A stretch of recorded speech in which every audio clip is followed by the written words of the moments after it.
give the short pause there. The mat that you witnessed plaintiff's counsel holding you to disregard that is not evidence in this case. Is that sufficient? Yes. Okay. Let's proceed. All right, thank you.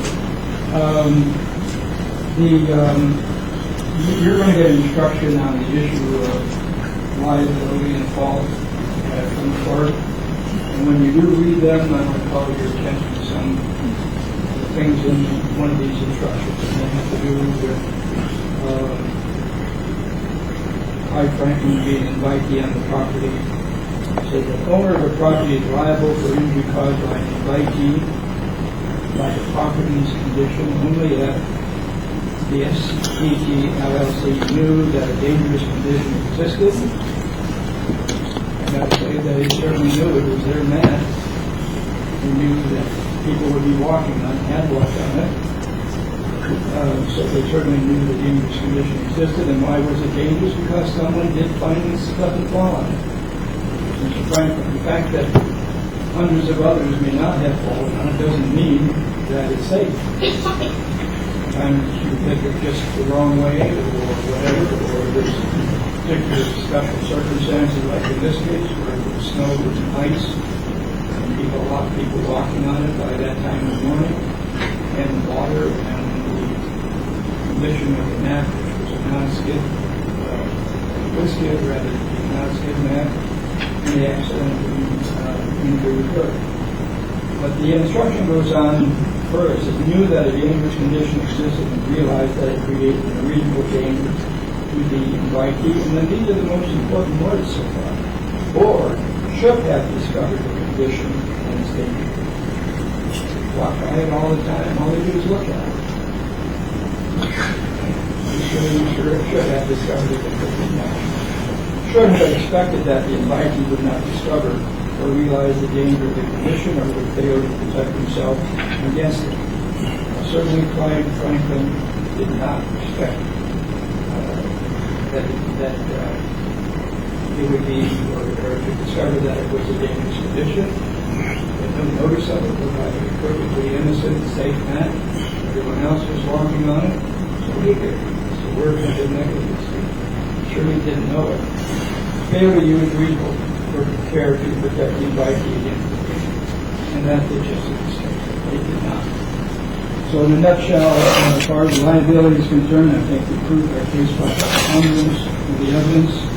I also think by preponderance of the evidence, there's no way that Mr. Franklin should be in any way responsible for his own fault in these circumstances. The issue of liability is pretty clear, I think. And we're going to damages. The court will instruct you on damages. Base your decision on the evidence and not on guess or speculation. But it goes on and says, however, damages need not be proven to a mathematical certainty. And as far as the elements of damages are concerned, we get instruction on that also.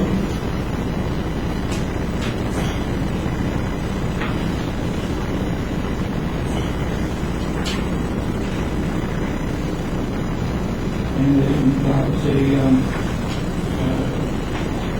a number of elements. Well, we're looking for that instruction. There was some question on his need for research, that he had all these pre-existing problems, arthritic conditions, and so on and so forth. But in the deposition of Dr. Sakarni,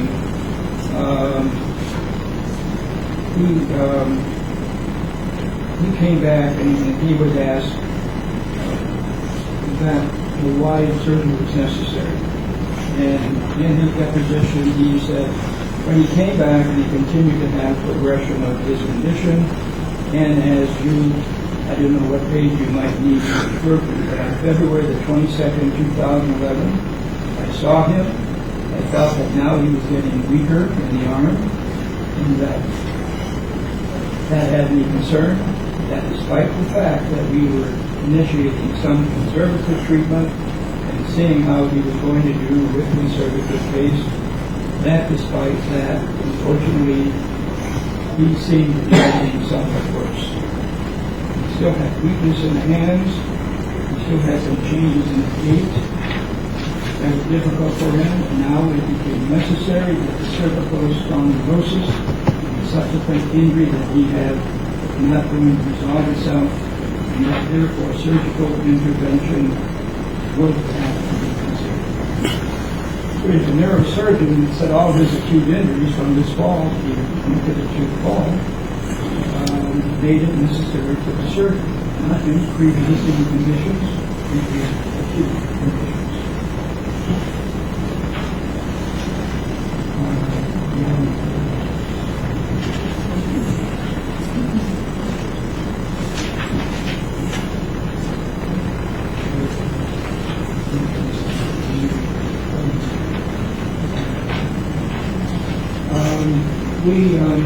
You're going to get instruction on what to consider for damages.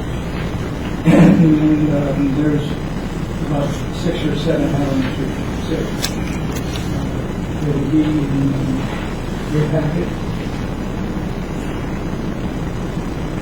And it will be things like whether you use a temporary permanent, there is permanency involved in the evidence. We'll instruct you on that if you have a permanent injury. We read the life expectancy table. We have delivered a permanency impairment for 15, 20 years. And that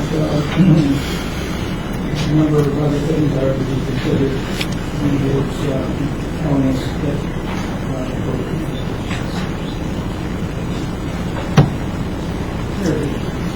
if you decide from the greater weight of the evidence that SVBT LLC is liable to Clark Franklin, then you must decide the amount of money that will fairly compensate him. In deciding the amount of money you award, you may consider 1. The nature and extent of the injuries. The effect of the injuries has an effect of the injury on his ability to function as a whole person. The quality evidence shows what he could or could not do after this fall or the surgery, what his life was like before, and certainly the changes in his life, and that he had 50% loss in motion of his neck, whether up or down or left or outside. Whether the injuries were temporary or permanent, physical pain and mental suffering is a separate element of damages he has experienced and will experience in the future as a result of the injuries. The reasonable value of necessary medical care, treatment, and services will incur in the future as a result of these injuries and the life expectancy of it. I've made a summary of the amount of damages based on that instruction, and I want to put that up on the view graph for you.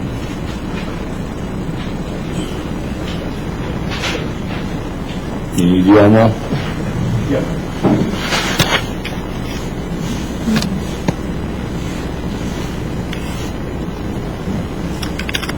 Is it on?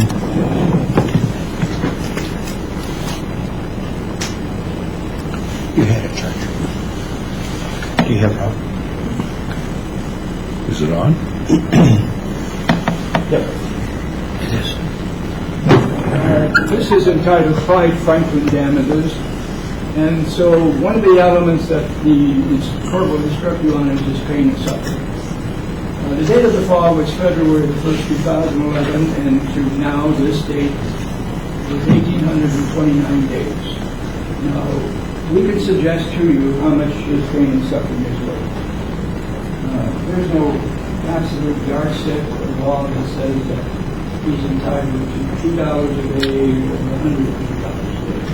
You as jurors have to decide this. So I'm suggesting to you that $15 a day for each one of the days that he had pain and suffering up to today would be totally, I did arithmetic, $27,435. Now this is not going to go to the jury.